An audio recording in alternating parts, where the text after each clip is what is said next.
Le secteur de l'énergie figure parmi les secteurs qui ont été les plus discutés durant la dernière table ronde économique entre le secteur privé et le secteur public malgache il y a 6 mois de cela. Des solutions étaient déjà avancées, notamment d'encourager le secteur privé qui a les moyens de se procurer une autonomie énergétique selon les explications.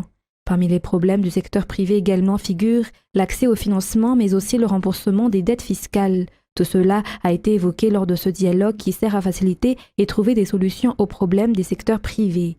L'Union européenne, à travers son ambassadeur, a souligné aujourd'hui également que divers points restent encore à améliorer. Alors il y a des freins justement à un bon climat des affaires. Certains éléments ont été mentionnés aujourd'hui. Par exemple la difficulté pour les entreprises à avoir une sécurité énergétique.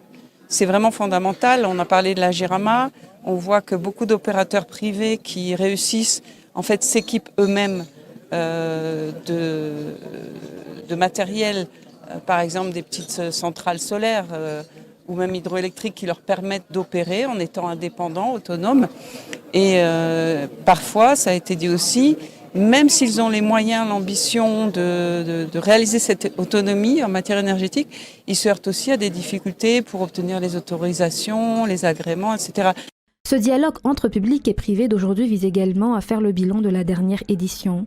Sous l'initiative de l'Union européenne, ce dialogue est aussi un moyen de faire participer tous les acteurs économiques au développement du pays.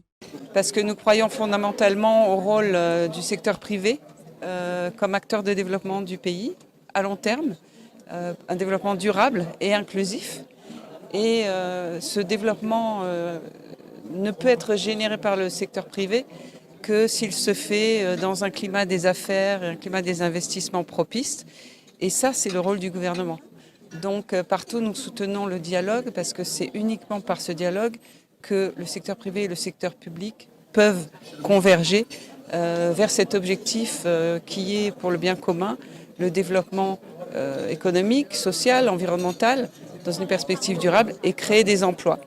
Et donc l'Union européenne a accompagné depuis 2015 déjà ce dialogue public-privé. Nous avons une table ronde économique annuelle que nous soutenons. Elle est là au service des entreprises et du gouvernement de Madagascar. Cette table ronde économique pour un dialogue public-privé est à sa 6e édition aujourd'hui. Le ministre de l'Industrialisation, du Commerce et de la Consommation souligne que l'État s'engage à faire le suivi des négociations faites et leur réalisation. Une évaluation se fera tous les 3 mois. Pour cela, le secteur des PPN sera intégré dans le lot, a-t-il ajouté.